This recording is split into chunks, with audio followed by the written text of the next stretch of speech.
انداز دیکھیے، ارشاد فرمایا والعصر، رب فرماتا ہے مجھے زمانے کی قسم ہو۔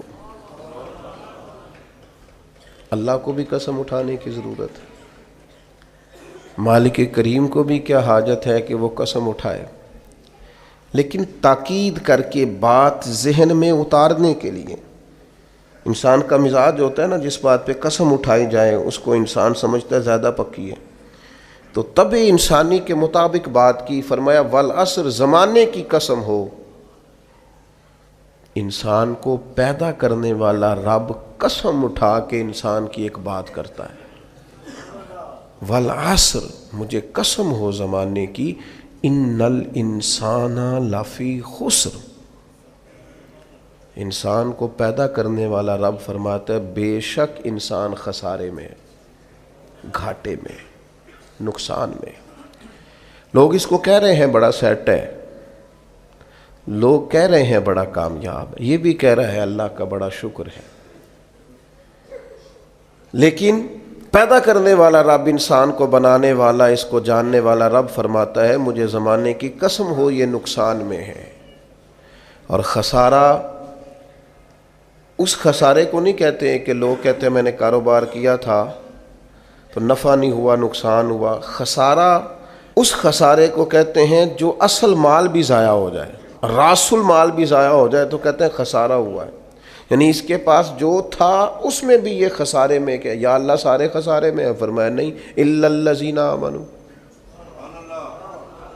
جن میں 4 صفتیں پائی جائیں وہ نہیں خسارے میں۔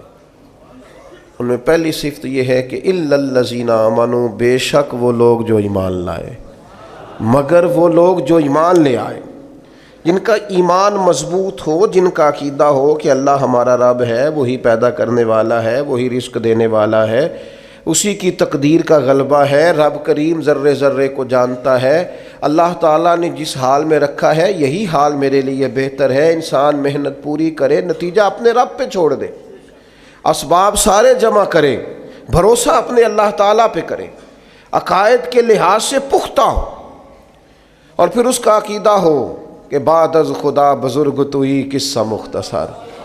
کائنات میں سب سے عرفہ والا، عظمتوں والے، شانوں والے، بلندیوں والے، رفتوں والے، کائنات کے امام، نبیوں کے امام، رسولوں کے امام، فرشتوں کے امام، محبوب مطلق اگر کوئی ہے تو جناب محمد رسول اللہ ہے صلی اللہ تعالی علیہ وسلم۔ سب سے اولا ہو اعلیٰ ہمارا نبی، سب سے بالا ہو اعلیٰ ہمارا نبی، اپنے مولا کا پیارا ہمارا نبی، اور دونوں عالم کا دھولا ہمارا نبی۔ نظریاتی پختگی حاصل ہو، عقائد پختہ ہو، ایمان میں عقائد پوری طرح داخل ہے، عقائد اہل سنت کا پابند ہو بندہ۔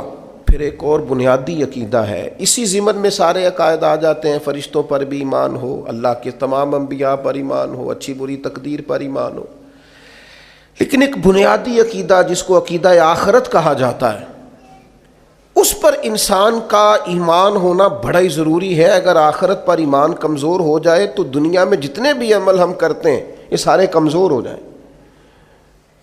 یہ جو لوگ ڈپریشن میں، ٹینشن میں، انزائٹی میں چلے جاتے ہیں اور ایک بات بار بار کرتے ہیں کہ میرے ہی ساتھ ایسا کیوں ہوتا ہے، آخر بڑی ہی کوشش کے بعد میں ہی ناکام کیوں رہ گیا، تو انہیں بتایا جائے گا کہ کامیابی پتہ کیا ہے؟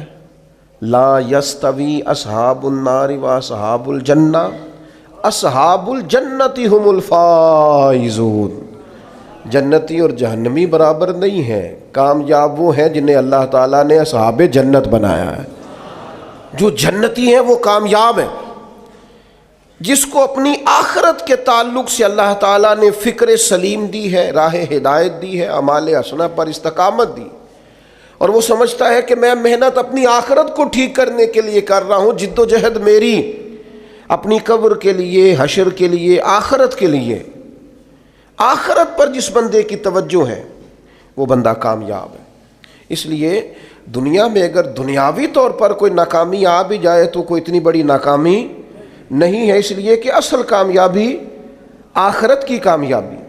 تو عقائد مضبوط ہوں، اور پھر عقائد اہل سنت کی پابندی اس کے پاس موجود ہو، نہ رفض کی طرف اس کا رجحان ہو، نہ خارجیت کی طرف اس کا رجحان ہو، اس کے نظریات ستھرے ہوں، اجلے ہوں، خوبصورت ہوں، وہ رسول پاک کی ذات گرامی کی پوری غلامی کرنے والا وہ شخص، تو اس کے نظریات اعلیٰ ہوں۔ تو فرمایا کہ انسان خسارے میں ہے الا الذین آمنوا، مگر وہ لوگ جو ایمان لائے، وعملوا الصالحات، اور جنہوں نے نیک اعمال کیا۔ اور یہاں بات ختم نہیں ہوئی، دو صفتیں اور بھی پیدا کریں۔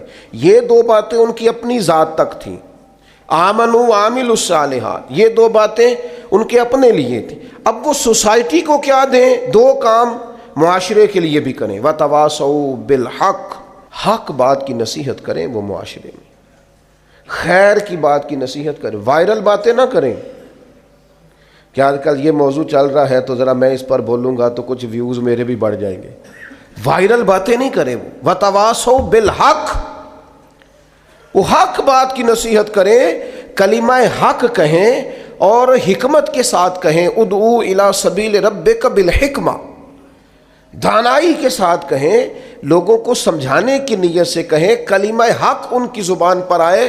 اور میرے نبی پاک علیہ السلام نے فرمایا سب سے افضل جہاد ظالم بادشاہ کے سامنے کلمہ حق کہنا ہے۔ آپ حق کے ساتھ کھڑے ہوں، پھر آپ لوگوں کو امر بالمعروف کریں، پھر نہی عن المنکر کہیں، اور وہ بھی بندہ دیکھ کے نہیں۔ اگر امیر آدمی غلطی کر رہا ہے تو پھر آپ خاموش ہیں، اور کسی غریب کو کرتے دیکھ لیا ہے تو آپ نے دینی حکمت کو بھی پیش نظر نہیں رکھا اور اسے رسوائی کر دیا ہے، آپ نے اسے سخت ترین تکلیف سے گزار دیا ہے۔ حق بات کی نصیحت کریں، اور جو لوگ حق بات کہتے ہیں نا ان پر تکلیف بھی آتی ہے، تکلیف آتی ہی ہمیشہ حق کہنے والوں پر۔ تو چونکہ میدان لگایا ہے، اب حق میں نکلے ہو، اب تم نے سفر شروع کیا ہے تو بھائی پیروں پہ چھالے تو پڑیں گے، سفر کرو گے تو تھکاوٹ تو ہوگی، کوئی رستہ طے کرو گے تو گرد تو پڑے گی، اگر کسی سمت تیز دوڑو گے تو مخالف سمت سے ہوا تو تیز آئے گی۔ اب وہاں گھبرانا نہیں، کمزور نہیں پڑنا، تھکی باتیں نہیں کرنی۔ اب ایسا نہ ہو کہ تم نے معذرت خواہانہ رویہ اختیار کیا، وتواصوا بالحق وتواصوا بالصبر، وہ حق بات کی وصیت کرتے ہیں اور ایک دوسرے کو صبر کی تلقین کرتے ہیں۔ چار صفات پیدا کریں تو خسارے سے بچ سکتے ہیں۔